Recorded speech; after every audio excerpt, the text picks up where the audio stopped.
Akala ko hindi mo sisiputin ang pasabi ko. Baka ako nagkataga ang dibdib mo. Kahit sino, basta't nagpasabing gusto akong makausap, inaharap ko. Ano ba ang problema, kaibigan? Hindi kita kaibigan! Lalo pat sa pulis na katulad mo. Kung ganon, anong kailangan mo sa akin?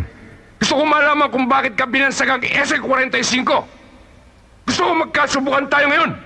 Bakit pa tayo hantong doon? Maaari naman natin pag-usapan yan sa mahusay na paraan. O baka naman makuha natin sa konting target masarap na pulutan. Hindi, kahit ano mangyari. Gusto kong patunayan na yung bansag sa'yo ay isang malaking katarantatuhan. Kaya bumunot ka na, Eseng, para malalaman ko na kung gaano kakabilis. Alam mo masakit niyan? Hindi mo na malalaman yun.